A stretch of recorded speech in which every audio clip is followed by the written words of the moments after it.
Hello everyone. तो आज हम इस वीडियो के माध्यम से गुजरात बोर्ड का हिंदी जो कि क्लास 12th का है, इसके चैप्टर शब्दावली विश्वकोश थिसॉरस परिचय और उपयोग के पार्ट 1 को देखने वाले हैं। ये चैप्टर को हमने 2 भागों में डिवाइड किया है, 2 पार्ट में डिवाइड किया है, जिसमें अभी हम पार्ट 1 पढ़ेंगे, फिर इसके नेक्स्ट वीडियो में पार्ट 2 को कवर करेंगे। तो कोई भी शब्दावली, चाहे वो विश्वकोश से रिलेटेड हो या ज्ञान कोश से रिलेटेड हो, क्यों जानना ज़रूरी है? हम एक ह्यूमन बीइंग होने के कारण, मनुष्य होने के कारण अपनी बातों को, अपनी भावनाओं को एक दूसरे से जब जाहिर करते हैं, एक दूसरे के सामने जब व्यक्त करते हैं, तो व्यक्त करते समय हमें शब्दों का सही प्रयोग करना, कौन से शब्द को कब प्रयोग करना है, इसका सही रूप से जानकारी होना बहुत ही ज़रूरी है। और इन शब्दों के सही चुनाव की जानकारी भी होना बहुत ही आवश्यक है। तो इन्हीं सभी जानकारी को हम शब्दकोश या विश्वकोश से पढ़ सकते हैं, हासिल कर सकते हैं, पा सकते हैं। तो इस जो पाठ में या चैप्टर में इन्हीं 2 चीज़ों को लेकर हम पढ़ने वाले हैं। शब्दावली विश्वकोश, ज्ञान कोश, क्या इसका उपयोग है, क्या परिचय है। शब्दावली जिसमें शब्दों के अर्थ दिए हुए रहते हैं, विश्वकोश और रहा थिसॉरस। तो इन दोनों के बारे में भी हम इसमें पढ़ेंगे नेक्स्ट वीडियो में। तो पहले इस चैप्टर को स्टार्ट करते हैं। सबसे पहला आता है आपका शब्दावली, जो आप यहाँ देख रहे हैं डिक्शनरी। इसके फॉर्म में भी हम इसे जानते हैं। कोई भी शब्द के मीनिंग हमें नहीं पता होते हैं तो हम तुरंत डिक्शनरी ओपन करके देखते हैं उसका मीनिंग। चलिए स्टार्ट करते हैं इस चैप्टर को। शब्दावली विश्वकोश थिसॉरस परिचय और उपयोग।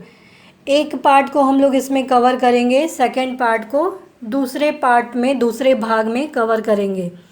शब्दकोश, अन्य वर्तनी या शब्दकोश एक बड़ी सूची या ऐसा ग्रंथ जिसमें शब्दों की वर्तनी, उनकी व्युत्पत्ति, व्याकरण, निर्देश, अर्थ, परिभाषा, प्रयोग और पदार्थ आदि का सन्निवेश हो।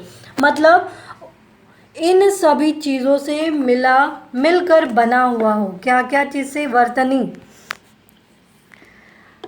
हिज्जा, कैसे हम हिज्जा करेंगे उसे, कैसे प्रोनाउंसिएशन करेंगे, उसकी जो व्युत्पत्ति है कहाँ से हुई है, उत्पत्ति कहाँ से हुई है, ग्रामर में, व्याकरण में उसका सही प्रयोग हम कैसे करते हैं, उसका मीनिंग क्या होता है, उसका डेफिनेशन क्या होता है, उसका प्रयोग हम किस तरीके से करते हैं, इन सभी चीज़ों के बारे में दिया हुआ रहता है।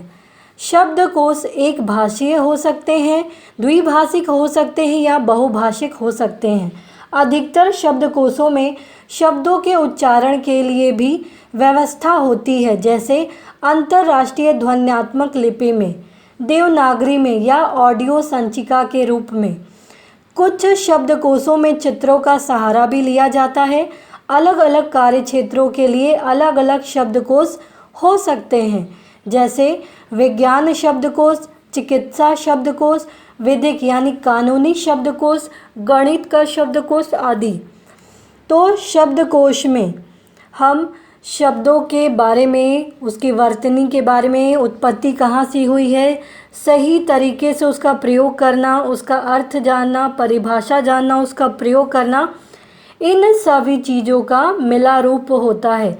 ये एक भाषीय भी हो सकती है, एक भाषा में, मतलब हिंदी टू हिंदी भी हो सकता है, हिंदी टू इंग्लिश भी हो सकता है, द्विभाषी हिंदी टू गुजराती और इंग्लिश भी हो सकता है, बहुभाषी मतलब 2 से अधिक भाषाओं में भी हो सकते हैं।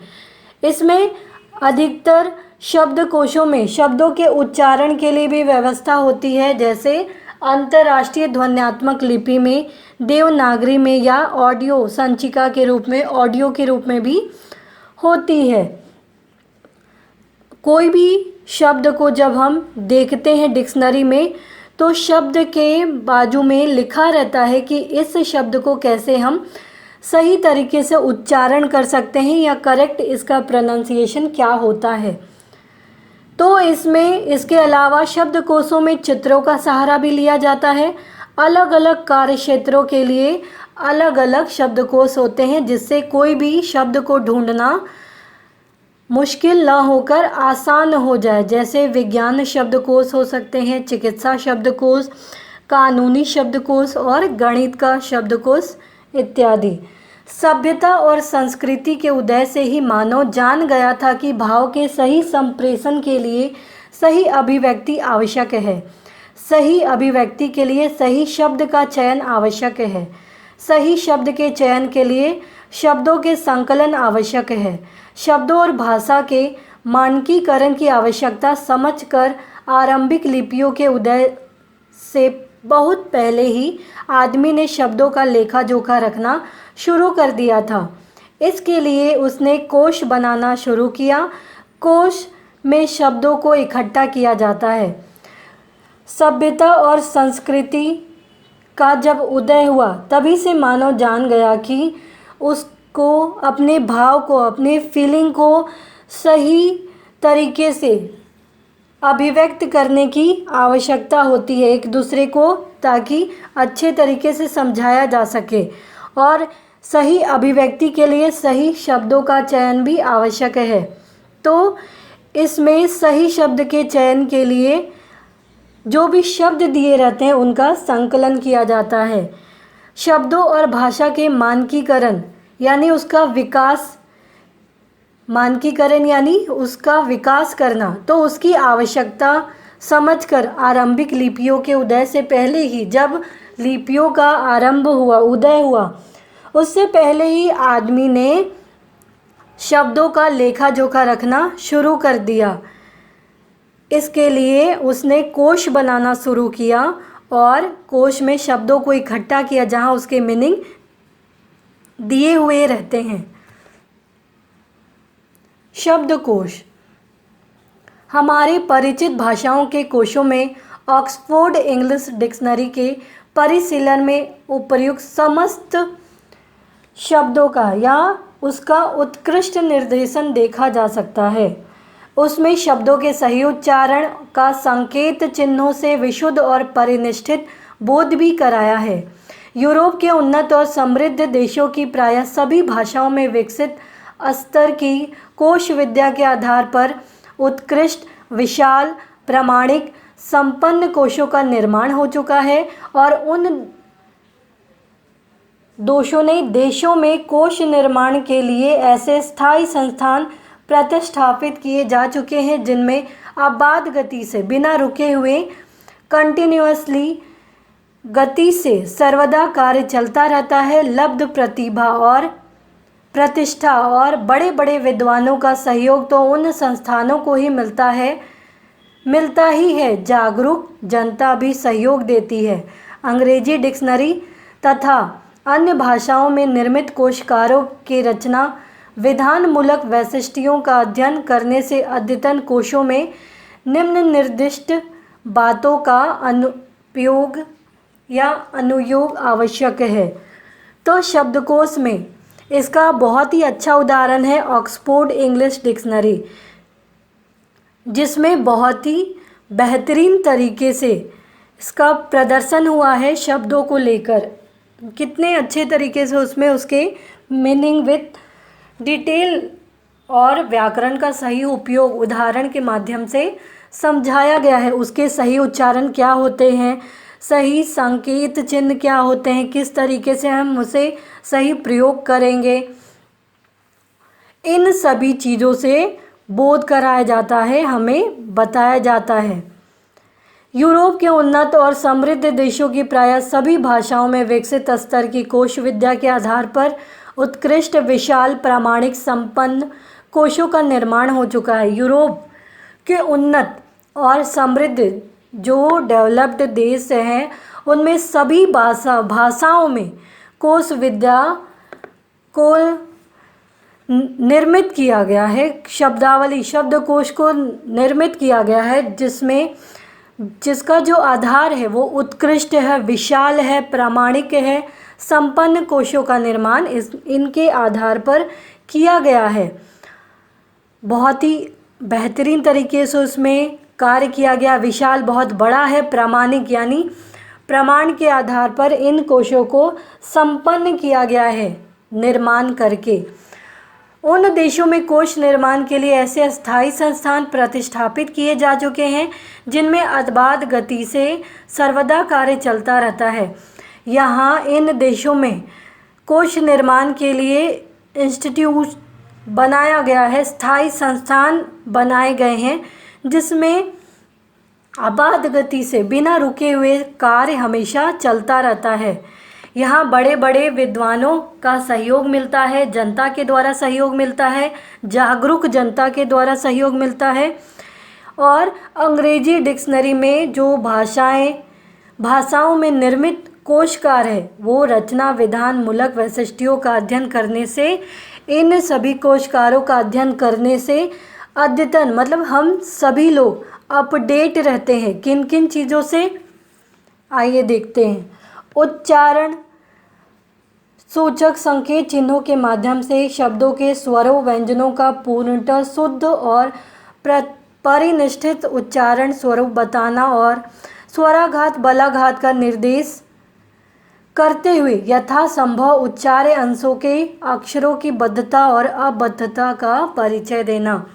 उच्चारण सूचक किस प्रकार से संकेत चिन्हों को देकर हमें उच्चारण करना है, शब्दों का सही उच्चारण करना, स्वर के माध्यम से, व्यंजनों के माध्यम से शुद्ध रूप में उच्चारण करना। स्वराघात जिसमें स्वर और व्यंजनों पर बल देकर उन शब्दों पर प्रयोग किया जाता है वो स्वराघात। बलाघात किसी विशेष शब्द पर हम फोर्सफुली उसका उच्चारण करते हैं वो होता है बलाघात। तो कहाँ पे हमें उच्चारण किस प्रकार से करना है, कहाँ पे रुकना है, कहाँ पे नहीं रुकना है, कहाँ पे सावधानी पूर्वक उच्चारण करना है, कहाँ पे सावधानी का हमें ध्यान रखना, इन सभी का परिचय दिया हुआ रहता है डिक्शनरी में। व्याकरण संबंध उपयोगी और आवश्यक निर्देश, व्याकरण के रूप में क्या निर्देश दिए रहते, कैसे हमें इसका उपयोग करना है, इनके बारे में।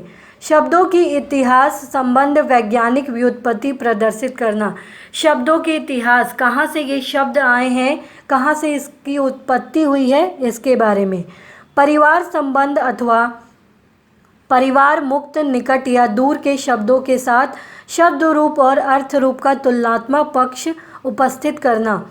परिवार से संबंध हो या परिवार से मुक्त हो, निकट या दूर के शब्दों के साथ शब्द रूप और उसका अर्थ देकर दोनों में डिफरेंस बताना, तुलनात्मक पक्ष रखना, ये भी हमें इसमें देखने को मिलता है। शब्दों के विभिन्न और पृथक्कृत नाना अर्थों को अधिक न्यून प्रयोग क्रमानुसार सूचित करना, शब्दों के एक शब्द के हम अलग अलग प्रकार से कैसे प्रयोग कर सकते हैं और विभिन्न प्रकार से उसका किस प्रकार से प्रयोग किया जाता है, इसका भी हमें यहाँ प्रयोग करके दिखाया गया रहता है। फिर है अप्रयुक्त शब्दों अथवा शब्द प्रयोगों की विपुल सूचना देना, शब्दों का प्रयोग और जो शब्द कम प्रयोग होते हैं अप्रयुक्त, उनके बारे में भी सूचना दिए गए रहते हैं। शब्दों का प्रयोग करना, शब्दों के पर्याय बताना, क्या मीनिंग होता है उसका वो बताना, संगत अर्थों के समानार्थ उदाहरण देना, जो भी शब्द दिए गए हैं उसके समानार्थ समान मीनिंग निकलने वाले और भी उदाहरण देना। पर्याय यानी सिनोनिम्स यानी समानार्थी शब्द भी जिसे हम कहते हैं। चित्रों, रेखा चित्रों, मानचित्रों आदि के द्वारा अर्थ को अधिक स्पष्ट करना, कोई भी चीज़ हम चित्रों के माध्यम से ज़्यादा समझ सकते हैं तो चित्रों के माध्यम से, रेखा चित्रों के माध्यम से या मानचित्र के माध्यम से उनको ज़्यादा से ज़्यादा स्पष्ट करना, ताकि कोई भी चित्र देखकर हम बहुत जल्दी समझ जाते हैं। इसके लिए और ज़्यादा अधिक स्पष्ट हो सके उसका अर्थ, इसके लिए। ऑक्सफोर्ड इंग्लिश डिक्शनरी का नवीनतम और बृहत्तम संस्करण आधुनिक कोश विद्या की प्रायः सभी विशेषताओं से संपन्न है। जो ऑक्सफोर्ड डिक्शनरी का जो नवीनतम और बृहत्तम जो अपडेटेड डिक्शनरी पब्लिश की गई है, उसमें हर एक फीचर्स दिए गए, हर एक विशेषताओं से वो संपन्न है। नागरी प्रचारिणी सभा के हिंदी शब्द सागर के अतिरिक्त हिंदी साहित्य सम्मेलन द्वारा प्रकाशमान मानक शब्दकोश एक विस्तृत आयास है, एक विस्तृत प्रयास है, या कह सकते हैं श्रम है। आयास यानी श्रम करना, यत्न करना।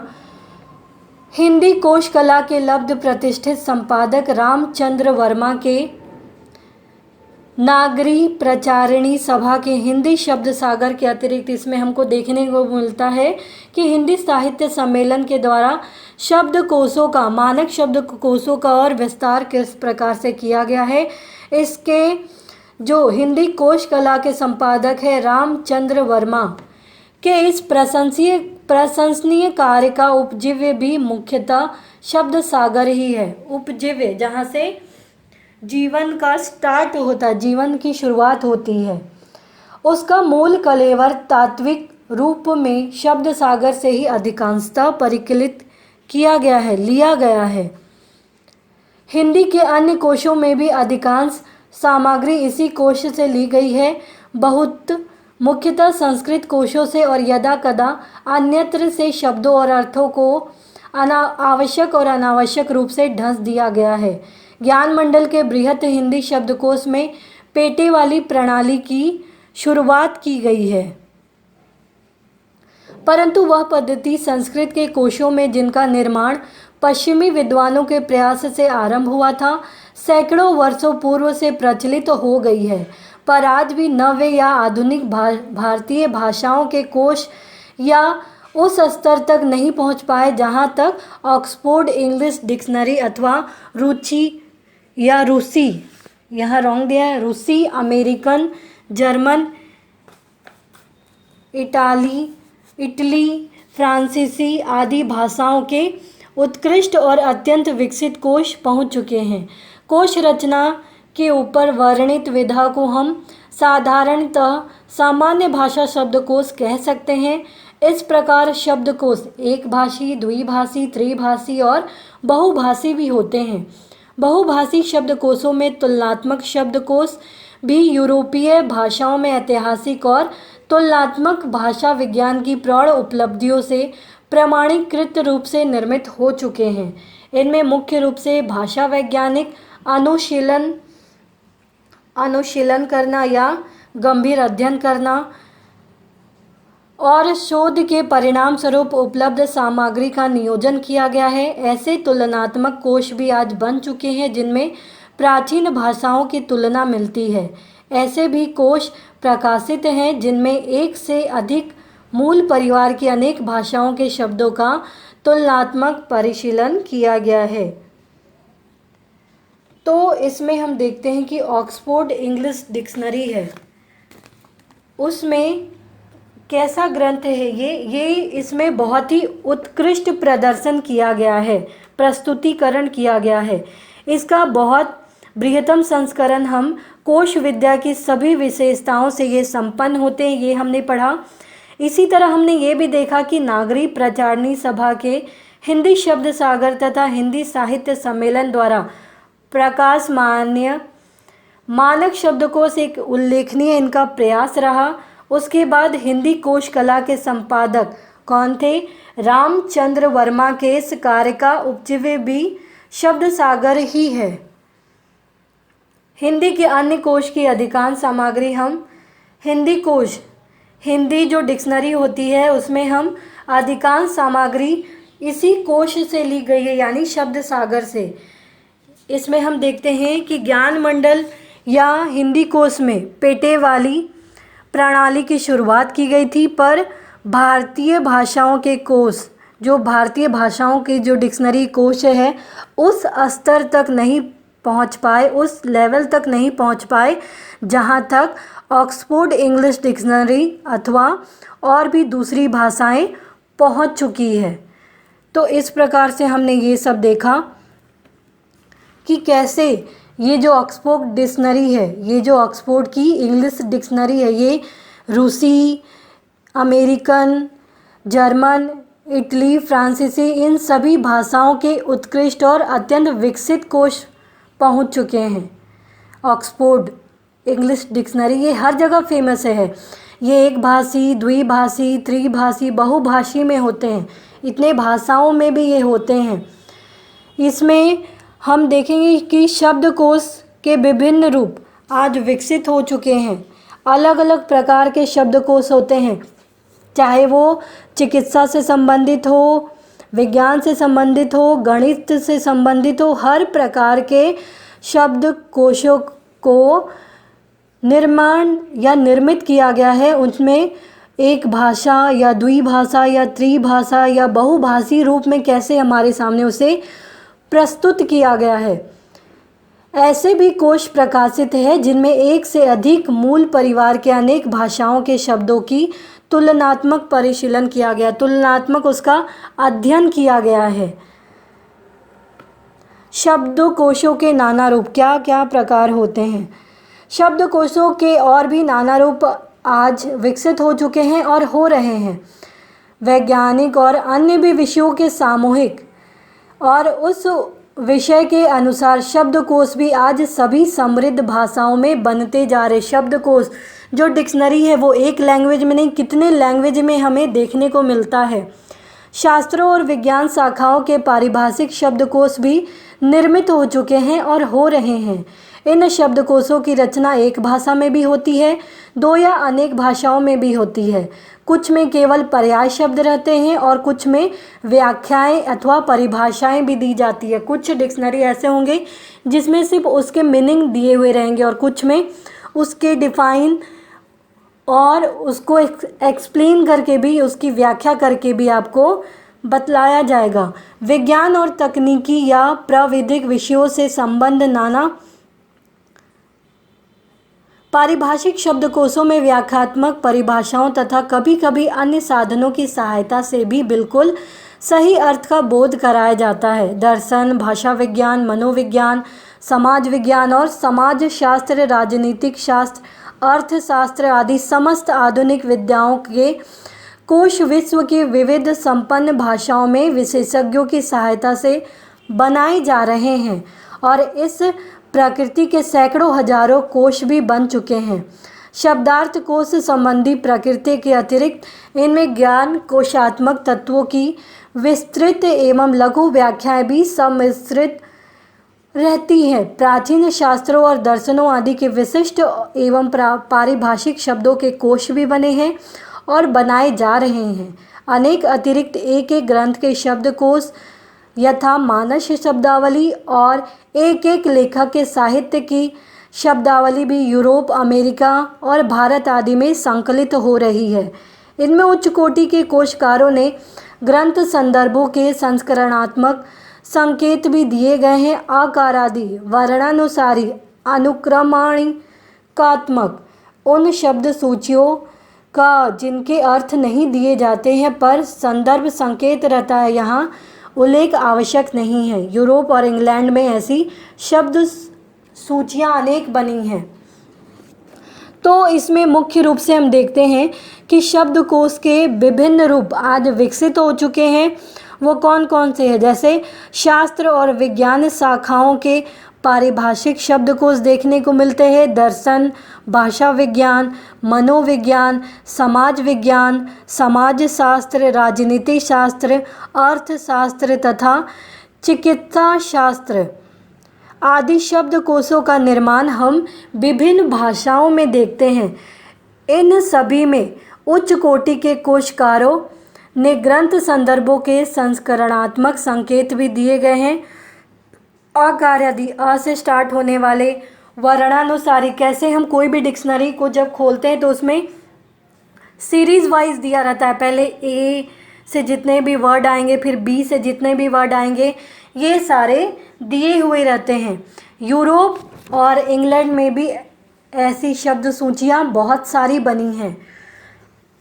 बहुत सारे शब्दकोश, सैकड़ों हजारों शब्दकोश बन चुके हैं।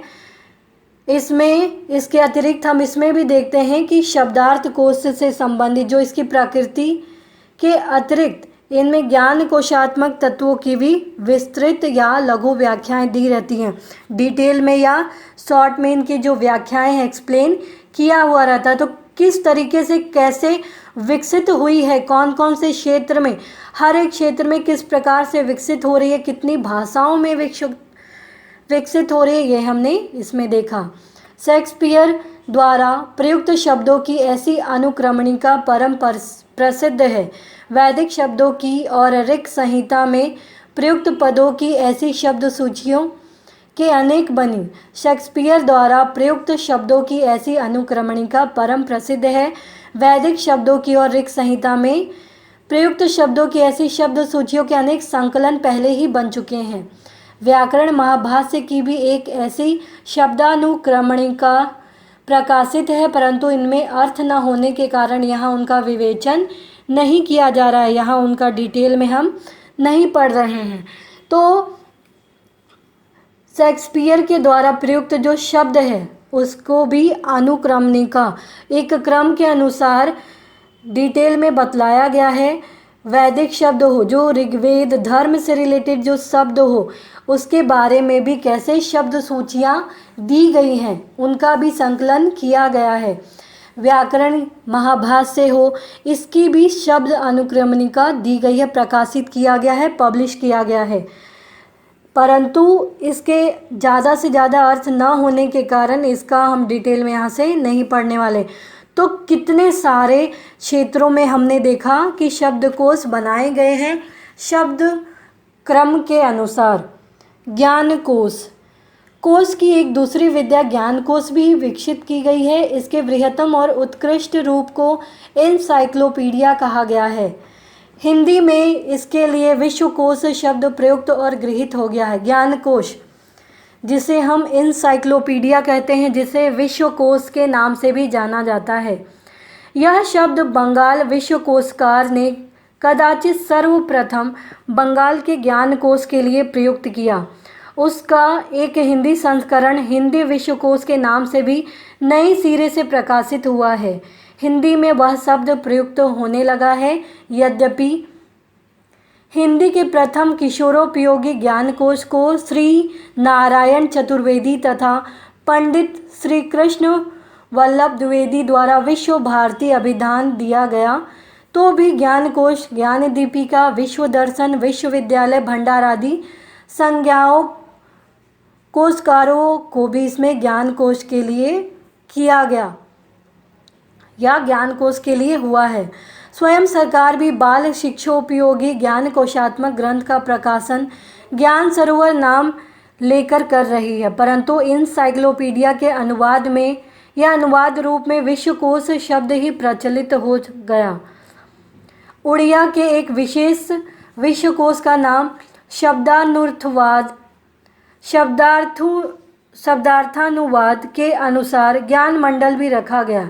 ऐसा लगता है कि बृहद परिवेश के व्यापक ज्ञान का पारिभाषिक और विशिष्ट शब्दों के माध्यम से ज्ञान देने वाले ग्रंथ का एनसाइक्लोपीडिया या विश्वकोश अभिधान निर्धारित हुआ है और अपेक्षाकृत लघुतर कोशों को ज्ञान कोशों आदि विभिन्न नाम दिए गए हैं। अंग्रेजी आदि भाषाओं में book of knowledge, dictionary of general knowledge आदि शीर्षकों के अंतर्गत नाना प्रकार के छोटे बड़े विश्वकोश तथा ज्ञानकोश बने हैं और आज भी निरंतर प्रकाशित हो रहे हैं और इनका विकास हो रहा है। इतना ही नहीं, एनसाइक्लोपीडिया आज रिलीजन एंड एथिक्स आदि विषय विशेष से संबंध विश्वकोशों की संख्या भी बहुत ही बढ़ रही है। अंग्रेजी आदि भाषाओं में book of knowledge, dictionary of general knowledge आदि शीर्षकों के अंतर्गत ये सब हमने पढ़ा कि कैसे इसका विकास हो रहा है। तो ज्ञानकोश में हमने देखा कि ज्ञानकोश जो होता है वो कोश की जो दूसरी विद्या विकसित हुई है वह है ज्ञानकोश। इसके बहुत ही बृहत्तम प्रयोग और उत्कृष्ट रूप को हम एनसाइक्लोपीडिया कहते हैं। एनसाइक्लोपीडिया के रूप में यह प्रचलित हुआ है। हिंदी में इसे हम विश्वकोश भी कहते हैं या कोश शब्द के द्वारा भी इसका प्रयोग किया जाता है। एनसाइक्लोपीडिया के अनुवाद के रूप में हम देखते हैं कि विश्वकोश शब्द प्रचलित है ज़्यादा। अंग्रेजी भाषा में बुक ऑफ नॉलेज हो या डिक्शनरी ऑफ जनरल नॉलेज हो आदि शीर्षकों से अनेक छोटे बड़े विश्वकोश और ज्ञान कोश बने हैं, इनकी रचनाएं की गई हैं। ज्ञान कोश के चरित कोश हो, कथा कोश हो, इतिहास कोश हो, पुरापाख्यान कोश हो, पौराणिक ख्यात हो, इन सभी पुरुष कोश आदि के अनेक प्रकार इसमें हम पढ़े हैं। यहाँ भी वही लिखा है कि इंसाइक्लोपीडिया ब्रिटानिका, इंसाइक्लोपीडिया अमेरिकाना अंग्रेजी के ऐसे विश्वकोश हैं। अंग्रेजी के सामान्य विश्वकोशों द्वारा इनकी प्रामाणिकता और सामान्यतः सर्वस्वीकृत है। निरंतर इनके संशोधित और संवर्धित तथा परिष्कृत संस्करण निकलते रहते हैं, यानी संवर्धित संशोधित, इसे सुधार कर और अपडेट किया जाता रहता है। इसके रूप को और भी संवर्धित यानी बढ़ाया जाता है। इस प्रकार से इसका संस्करण या पब्लिकेशन और भी किया जाता है। एनसाइक्लोपीडिया ब्रिटानिका के 2 परिशिष्ट ग्रंथ भी है जो प्रकाशित होते रहते हैं और जो नूतन संस्करण की सामग्री के रूप में सातत्य भाव से संकलित होते रहते हैं। जो नूतन नया संस्करण भी इसका आते रहता है।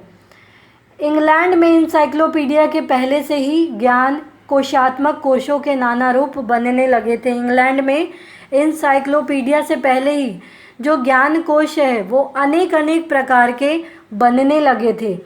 ज्ञान कोश के नाना प्रकार या अलग अलग प्रकार, तो ज्ञान कोश के भी अनेक प्रकार, इतने अधिक प्रकार और पद्धतियां हैं जिनकी चर्चा यहाँ अवसर नहीं, यहाँ इतनी ज़्यादा इसकी चर्चा नहीं की जा सकती है। चरित कोश, कथा कोश, इतिहास कोश, ऐतिहासिक काल कोश, जीवन चरित कोश, पुराजान कोश, पौराणिक जात पुरुष कोश आदि प्रकार के विविध नाम रूपात्मक ज्ञान कोश की बहुत सी विधाएं विकसित और प्रचलित हो चुकी हैं। यहाँ प्रसंगत ज्ञान कोशों का संकेतात्मक नाम निर्देश मात्र कर दिया जा रहा है। हम इस प्रसंग को यही समाप्त करते हैं और शब्दार्थ कोश से संबंध प्रकृत विषय की चर्चा पर लौट आते हैं। तो ज्ञान कोश के बारे में हमने पढ़ा कि कौन कौन से ज्ञान कोश के प्रकार हैं, जिसमें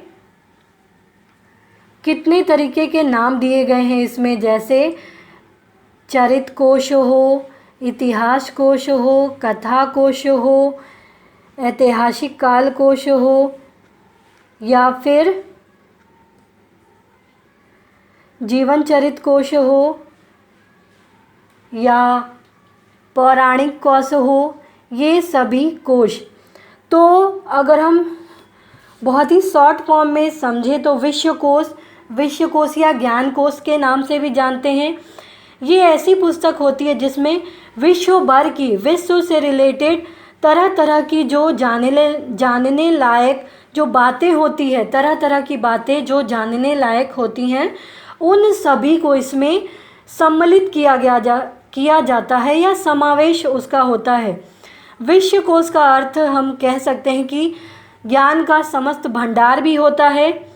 विश्वकोश वह कृति है जिसमें ज्ञान की सभी शाखाओं का सन्निवेश होता है, सभी शाखाओं का मिला जुला रूप होता है। तो विश्वकोश में विश्व से संबंधित बहुत सारे शब्दों का इसमें मिला जुला रूप है। हिंदी विश्वकोश भी ऐसा ही एक उदाहरण होता है जो नागरिक प्रचारणी सभा के द्वारा हिंदी में एक निर्मित विश्वकोश है। इसके बारे में हम आगे पढ़ेंगे डिटेल से। तो उम्मीद है आपको ये जहाँ तक हमने पढ़ा वो समझ में आया होगा। तो प्लीज़ आप इस वीडियो को लाइक करना, सब्सक्राइब करना ना भूलें। Thank you.